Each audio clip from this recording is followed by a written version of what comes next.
এই মুহূর্তে আমরা অবস্থান করছি রাজধানীর বিমানবন্দর রেলওয়ে স্টেশনে, যেখান থেকে আসলে আপনাদেরকে সরাসরি দেখানোর চেষ্টা করছি ঈদ যাত্রা এবারে আসলে যে মানুষের ভোগান্তি সেটি আসলে বাস্তব চিত্র তুলে ধরতে।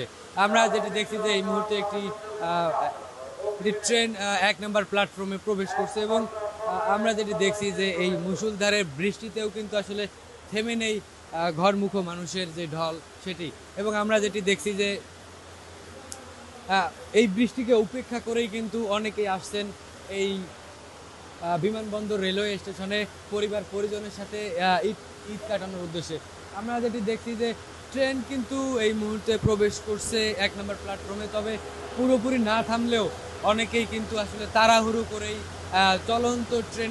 চলন্ত ট্রেনেই কিন্তু উঠে পড়ছেন বগিতে, যেটি আমরা লক্ষ্য করছি। এবং আমরা আপনাদেরকে সরাসরি দেখানোর চেষ্টা করছি যে এই বৃষ্টি কিন্তু আসলে ঈদ যাত্রায় যে সাধারণ মানুষ তারা কিন্তু থেমে নেই। এবং আমরা যেটি দেখছি যে অনেকেই বৃষ্টিতে ভিজেও কিন্তু ট্রেনে উঠছেন। এবং আমরা সামনের যেই দৃশ্যগুলো আপনাদেরকে দেখাচ্ছি যে সাধারণ মানুষ ট্রেনে ওঠার ক্ষেত্রে আসলে বৃষ্টিকে উপেক্ষা করছে এবং অনেকেই ভিজেই ট্রেনে উঠছেন। এবং ট্রেনের যেই দরজা সেখানে কিন্তু আমরা দেখছি যে যথেষ্ট পরিমাণ মানুষের যে উঠার যে প্রচেষ্টা সেটি কিন্তু আমরা লক্ষ্য করছি।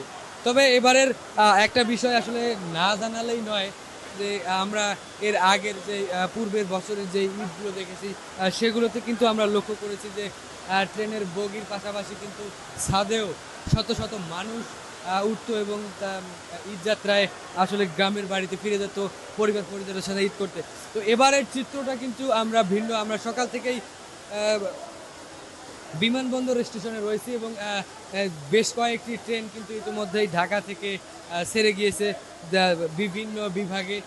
আমরা যেটি দেখেছি যে এবারে কিন্তু ঈদ যাত্রায় আসলে ট্রেনের ছাদের যে ভ্রমণ সেটিকে সম্পূর্ণভাবে নিরুৎসাহিত করা হয়েছে। এবং আমরা যেটি দেখেছি যে বিমানবন্দর রেলওয়ে স্টেশনের যে পুলিশ রয়েছেন, আনসার বাহিনী রয়েছেন এবং বিভিন্ন যারা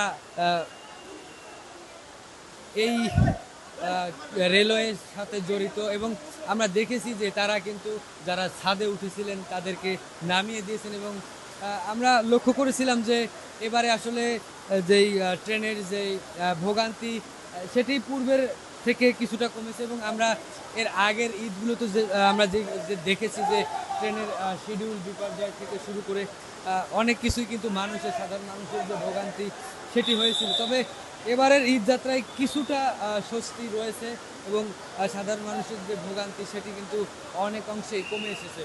এবং আমরা যেটি দেখেছি যে এর আগের যে ঈদ যাত্রাগুলো ছিল সেগুলোতে কিন্তু ট্রেনের বগির পাশাপাশি অনেক যাত্রী আসলে ছাদে ভ্রমণ করতো, সেই দৃশ্য কিন্তু এবারের ঈদে আমরা দেখতে পাচ্ছি না।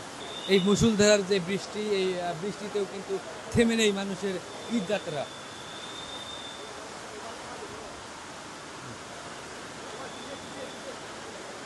দর্শক যেমনটি দেখছেন যে মুষলধারে বৃষ্টি হচ্ছে, এর মাঝেও কিন্তু প্ল্যাটফর্মগুলো ফাঁকা নেই। আমরা যেটি দেখেছি যে এর আগে বৃষ্টির আগেও কিন্তু মানুষ ট্রেনে উঠেছিল এবং অনেককেই আমরা দেখেছি যে টিকিট থাকা সত্ত্বেও কিন্তু আসলে মানুষের চাপের কারণে ট্রেনে উঠতে পারেনি, এমন ভুক্তভোগীও কিন্তু আমরা পেয়েছি। তিনি বেশ আক্ষেপ করছিলেন যে টাকা দিয়ে ট্রেনের টিকিট কাটার পরেও আসলে যাত্রীদের এতটা চাপের কারণে তিনি আসলে তার যে নির্দিষ্ট বগি সেটিতে তিনি উঠতে পারেননি। দর্শক, বিমানবন্দর স্টেশন থেকে এই ছিল আমার কাছে সর্বশেষ তথ্য।